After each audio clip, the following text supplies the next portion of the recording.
Equity Mates. I will say this about investing. Everything you do learn is cumulative. What I learned at 20 is useful.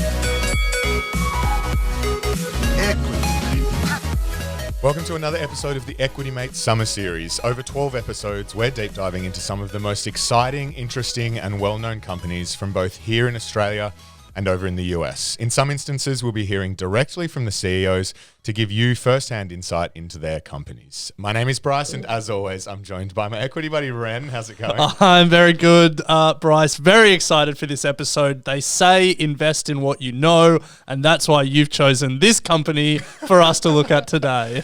That is not true at all, but I think you might have more information on this company than I do. I may do. So looking forward to hearing all about Match Group, which we're deep diving into today.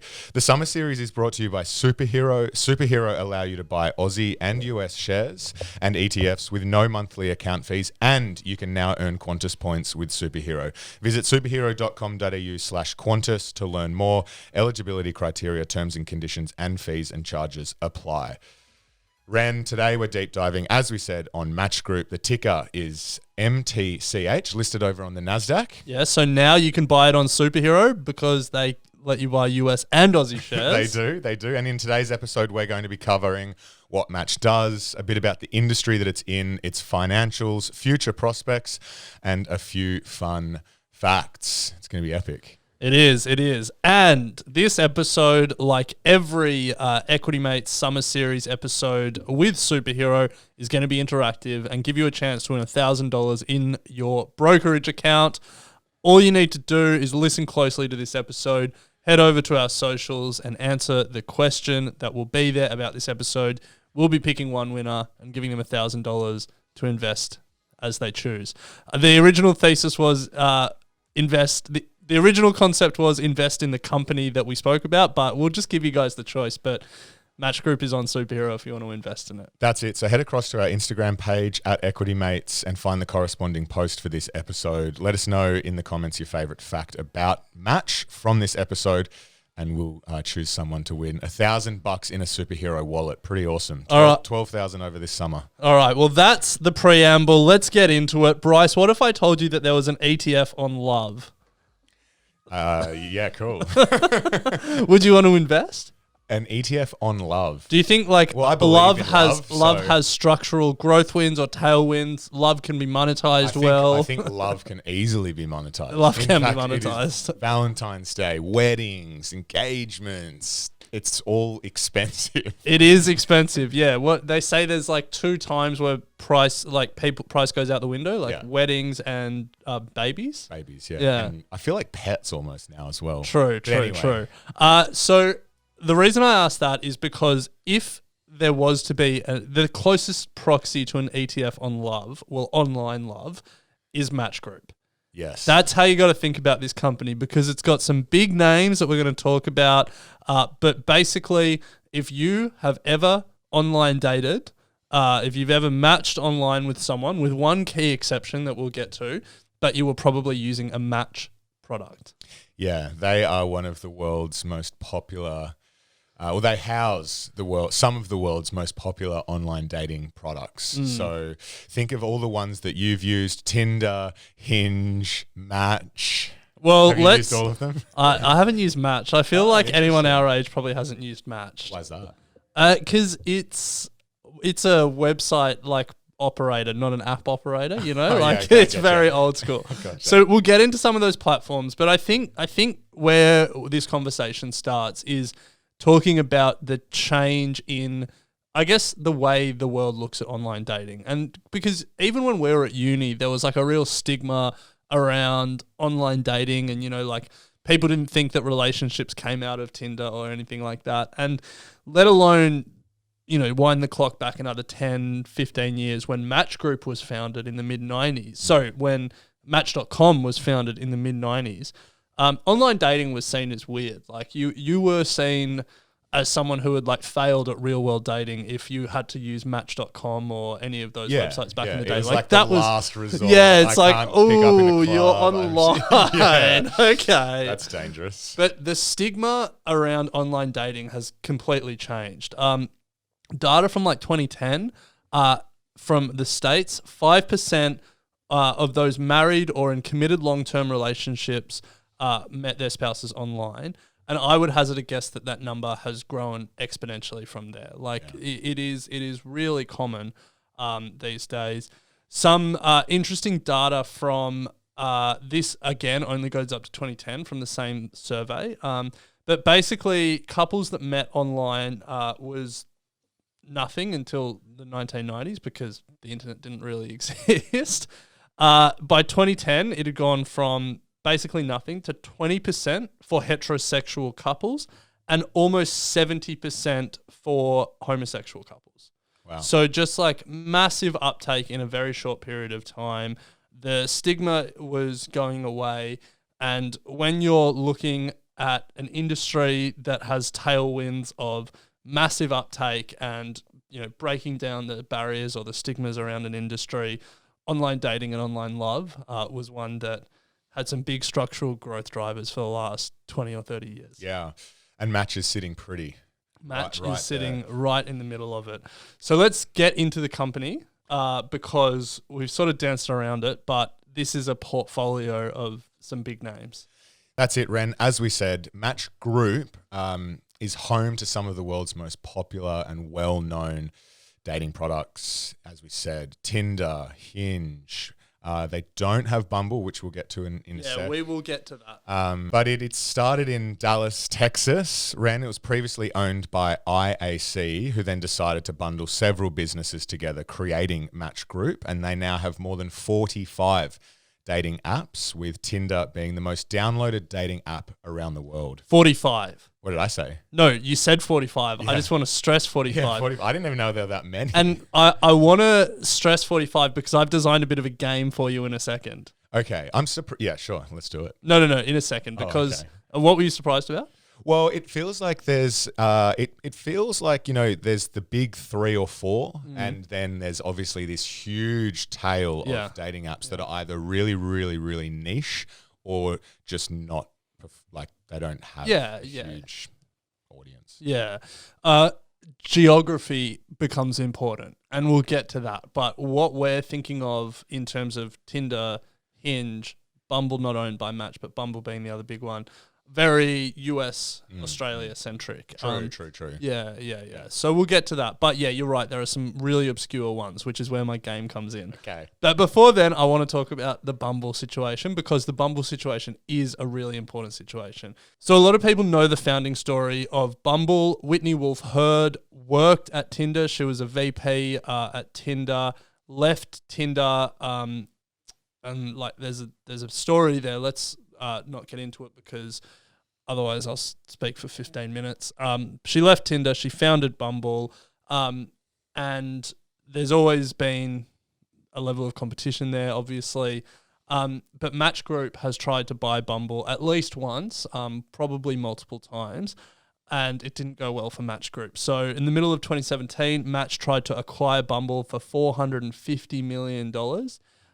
Now, for reference, Bumble at time of recording has a market cap of $10 billion. So a little bit more than the $450 million a few years ago. But so in response, Bumble published a public letter to Match, and it was pretty scathing. Dear Match Group, we swipe left on you. We swipe left on your multiple attempts to buy us, copy us, and now to intimidate us. We'll never be yours, no matter the price tag. We'll never compromise our values. We swipe left on your attempted scare tactics and on these endless games. We swipe left on your assumption that a baseless lawsuit would intimidate us. Given your enduring interest in our company, we expected you to know a bit better by now. So pretty scathing from a competitor to another competitor. You don't see such blunt language used too often. Do love to see it, though. Do love to see it. Would love to see Telstra and Optus write such scathing public letters to each other. But I think the long and the short of it is that Bumble will not be getting acquired by Match anytime soon. No. So Match will likely continue to own all of the big platforms bar one. Bar Bumble. Well, speaking of Ren, so we did mention 45 companies within the Match Group. So a couple of their key ones, we've mentioned Tinder. Obviously, Match is the main Old school website operator. website, It's probably yeah. got an app now, but that's what I think of when I think of Match.com. Then there's I haven't heard of any of these. Meetic? No, surely you've heard of Hinge. Oh yeah, I've heard of Hinge. Yeah. So Hinge and Tinder. Tinder's number one in terms of users, revenue, all that stuff. That's the big kahuna in the portfolio. Yeah. Hinge and Match are probably next big. Yeah. Hinge probably bigger than Match. And then there's plenty of fish, Our Time, Meetic, OkCupid, a bunch of others. Plenty of fish. Yeah. Love that name. I have one mate, and I'm not gonna name check him here, but Okay. one mate that is a Plenty of Fish user. No way. Yeah, and you know him. Yeah. Plenty of fish. Broad appeal in the central US, Canada, and the UK. Interesting. Well, I'm going to try and figure out who this mate is, but let's move on. I'll tell you offline. But there's all of these different apps have like different focuses, Yeah. and that's the portfolio approach for Match. Yeah.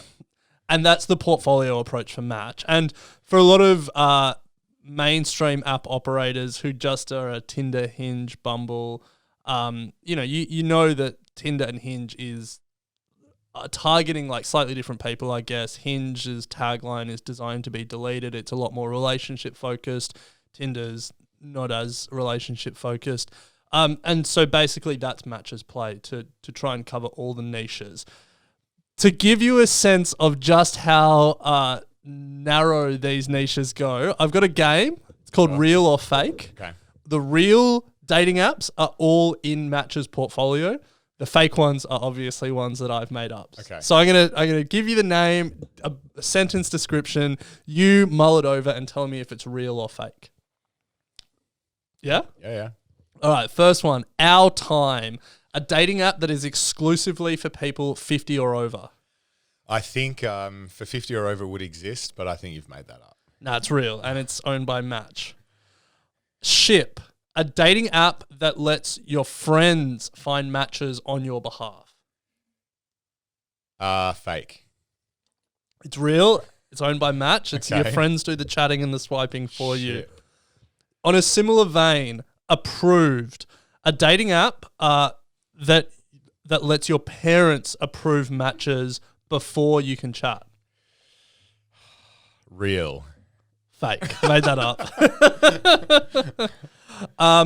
Next one, Pairs, a dating app that requires you to verify that you're single before you can use it. Fake. Real. Wow. Yeah, primarily used in Japan. There you go. Traveler, spelt with 2 V's, allows users to set locations and dates for where they're traveling rather than, like all the other apps being where we are now. And then it allows you to match with people who will be in those locations when you're going to be there. Yeah, but I feel like most dating apps are location based, so you go over and you turn Tinder on and away you go. So fake. No, the idea is like, we're going to Europe in 6 weeks. So you say, I'm going to be in Europe in 6 weeks, and you match with people who are going to be in Europe in 6 weeks. Real.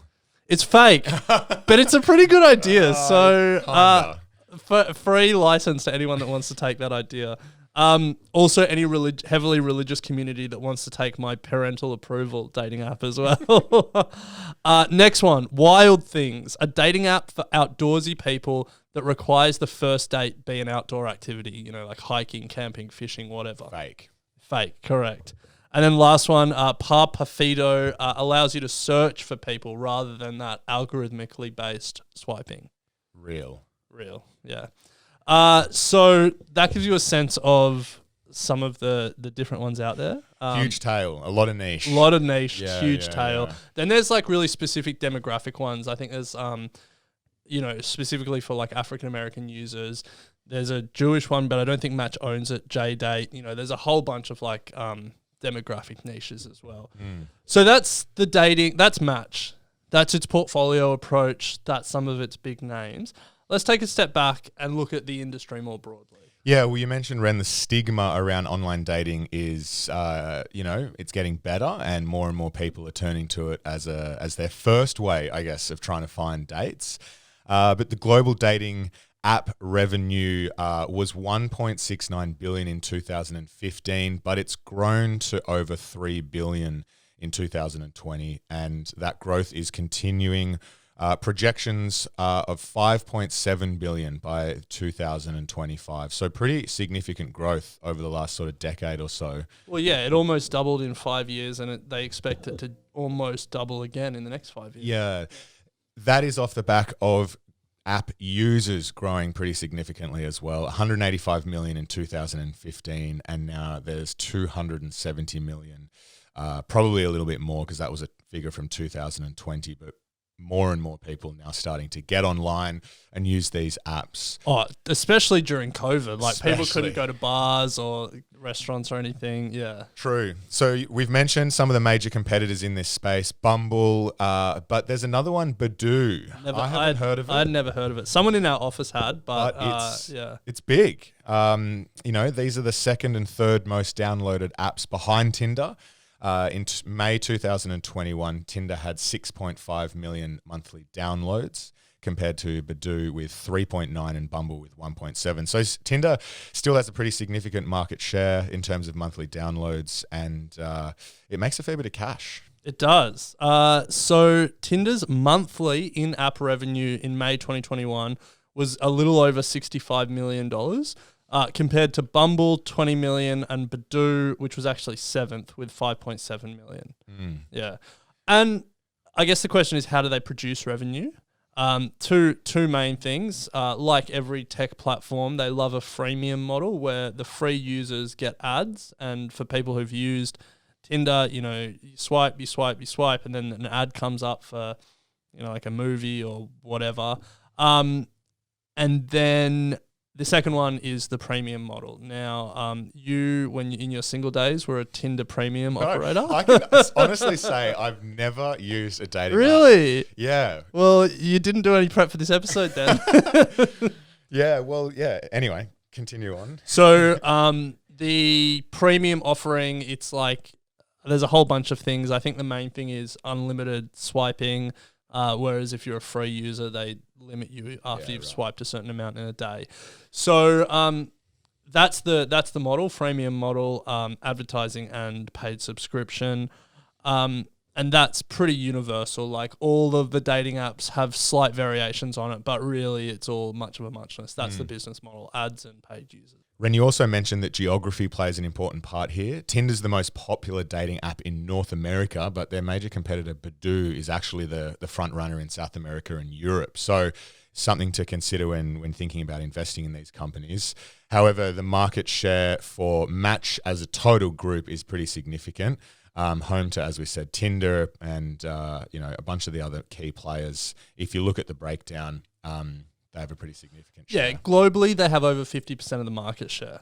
Yeah. So Tinder alone has a massive chunk, but yeah, globally they're... So Bryce, before the break, we spoke about Match. We spoke about the portfolio of platforms it has under it. If you want an ETF on love, Match might be the closest thing. And then we spoke about the industry more broadly and how it's growing as more users come online globally. Let's now talk about the numbers. Let's talk about the business. Is love a profitable business? Good question. Depends what you define as. You mean monetary profitability or? Bro, we're an investing podcast. Well, look, we got all these numbers from ticker.com, TIKR. It's in beta at the moment. It's an awesome platform. So head to ticker.com/equitymates if you'd like to sign up. Current share price at the time of recording is $154, and you can check that out over on the Superhero platform. Its market cap, Ren, is $42.65 billion. It has current revenue of $2.4 billion in 2022 and compound annual growth rate of 21% between 2016 and 2020, according to their latest annual report. So yeah, spitting out some pretty decent revenue and growing at a great compound rate over the last 5 years. So my biggest takeaway, putting some of those numbers together and putting them in context, earlier you said the industry's revenue was $3.08 billion in 2020. That's probably gone a little bit up for 2021, but keep that $3.1 billion number in your head, because you just told me that Match Group's revenue is 3.4 billion. Sorry, is 2.4 billion. So in an industry that makes 3.1 billion, Match makes 2.4 of that. I think that is just online dating dominance.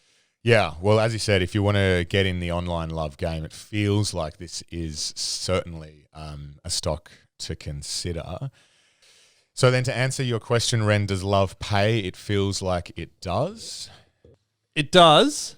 $128 million in profit in 2020, to be exact. Nice. That number was down from previous years because of, well, there was a few like one-off costs in there, COVID, but also some discontinued operations. But $431 million the year before. So, it pays. It does pay. Pays very handsomely. Yes, and if you were lucky enough to invest when it hit the markets, public markets in February of 2019, you'd be up over 160%. So stock price is certainly going pretty well. I guess the important question though, is will it continue to pay? Great question. Is Tinder an app that is at the peak of its power and is having a moment? Does a portfolio approach actually mean anything for the parent business? Like, does that actually give it any competitive advantages? Is this business has been phenomenal, and like the original thesis of aggregating all these platforms together has obviously been good so far. The question is, will it continue to do so? Yeah, well, for me, it's like they've got other than Bumble and Badoo, they've got the next biggest. So for me, the question is... No. They've got the biggest, Tinder. Well, I mean, yeah. So Tinder, then Bumble, Badoo, and then the fourth and every other one after that. Yeah, okay. So you're really looking at the mix around.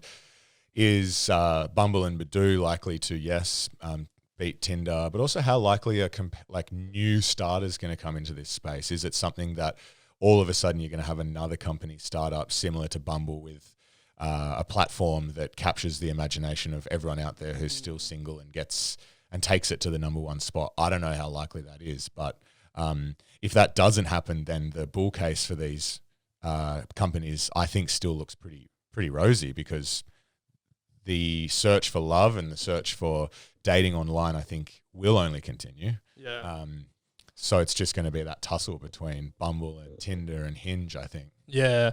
For me, I look at this and I say there's no doubt in my mind that the industry as a whole will continue to grow as all the taboos get swept away, as more and more success stories come out of online dating. That is just going to have an exponential effect on the amount of people willing to use it, and that's going to be good for the industry. Then there's obviously all the other tailwinds of like tech generally, more smartphone users coming online, more internet services being rolled out, faster internet services being rolled out. Like, all of that stuff is going to be good for the industry as a whole. My big question when it comes to this is both a positive and a negative. So dating apps for me are like a classic example of a network effect. The value of the network becomes more valuable to each existing user with each new user. And that's because if you and I are the only two people on a dating app, it doesn't matter how good the technology is, it doesn't matter how good the concept is, you and I aren't going to be dating. Oh, no, Ren keeps popping up on my feed. He keeps popping up. And once I swipe left on you once, then there's no one else to chat to. So this is a network effect business, and Tinder has this impressive position because everyone goes first to Tinder. But it's also an example of an incredibly localized network effect.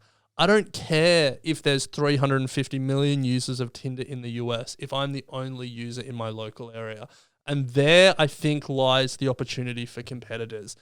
We don't need to be a global dating app to hurt Match or hurt Tinder.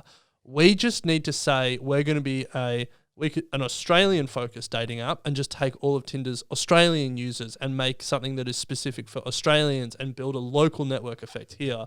And then if more and more platforms do that in different regions around the world, doesn't matter that Tinder has the most users globally. It matters where those users are distributed and where there's a local network effect and where they're being disrupted. Because Tinder could have 1 billion users globally, but if they've got 3 users in Australia and Equity Dates has 20 million users in Australia, everyone in Australia isn't going to be downloading Tinder. And so that's the example of like a network effect being really valuable, but needing to really focus on local networks rather than a global network.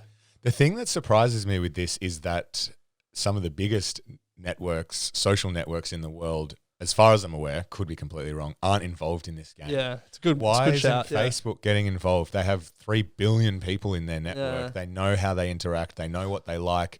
They know what photos they post on Instagram. True. They know everything about them. Why do they not just have a roll off or a side dating app that's Facebook and Instagram do have a dating app. When you slide into people's DMs, like you in particular. So it just surprises me that they're not in the game. They So yeah, it's a good listening, question. Yeah. They just know everything. They have everyone in network already. They have all the communication tools available.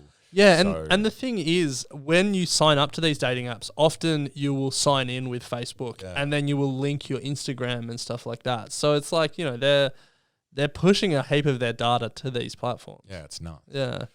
Well, Ren, yeah, look, very interesting business. One that I hadn't really had much experience with, I guess real life experience, but I know a lot of friends in our friendship group do use it. And I remember back in the day, as we said, right at the top, you're at school going to uni, the stigma around online dating was pretty negative. You know, why do you need to resort to online dating if you can't go to the pub or a restaurant? But no doubt that it's proving to be successful for more and more people and is breaking that barrier and giving more people the opportunity to find love. Yeah. Just on your socials, Facebook thing. Got you thinking. Yeah, dating in the metaverse. Oh, I love it. What's that going to be like? Is that's You'll where be dating. that's where Facebook maybe that's where they make their dating play. True, yeah, just dating avatars. Yeah, just strap on your VR headsets and you never even need to leave the house. Crazy, uncomfortable thought for me. It would kind of suck. It's yeah. weird. But look, so Ren, look, as I said, really interesting company. Plenty more fun facts to come, but any sort of closing fun fact from you? Yeah, I think this, we probably could have put this in the top, but we, for some reason, put it down in the bottom of our notes here. The swipe right feature that is so synonymous with Tinder. Yeah. Match has actually copyrighted that. There you go. Yeah. So now I'm wondering why Bumble you can swipe on Bumble. Yeah. Oh, maybe it's swipe left. I have no idea. No, it's not. But anyway, that's an interesting little tidbit. But I think, look, if we're going to share some closing thoughts, I think it's a fascinating company in a fascinating industry. And for me, this is the kind of example of why Australians need to look outside of Australia, because this is an industry that so many of us, see, touch, feel all the time. We're very familiar with the platforms. But there's no Australian option to invest in this. This is something that you can only invest in if you invest overseas. So the good thing is platforms like Superhero now have made that available. And they say invest in what you know. So this probably isn't going on your watch list, but it might be going on mine. Nice. This is not a buy, hold, or sell recommendation. This was just us looking at some of the companies that are interesting to not only us, but the Equity Mates and Superhero communities. We are going to continue, Ren, with another exciting company that's just hit the markets over in the US in next week's episode, and that is F45. It's listed over in the US, and I'm sure many of the community know about it. Started in Australia, listed in the US. That's the kind of stories you love to hear. So, Ren, before we wrap, just a reminder that the summer series was brought to you by Superhero. Superhero allow you to buy Aussie and US shares and ETFs with no monthly account fees, and you can now earn Qantas points with Superhero. So visit superhero.com.au/Qantas to learn more. Eligibility criteria, terms and conditions, and fees and charges apply. And don't forget, you can win $1,000 to go into your Superhero wallet. Head over to our Instagram page at Equity Mates to find out more, and we will be announcing the winners at the end of this week. So Loved this episode, Bryce. Loved this summer series. We get to deep dive on a variety of interesting companies. Until next time, swipe right. I will say this about investing. Everything you do learn is cumulative. What I learned at 20 is useful.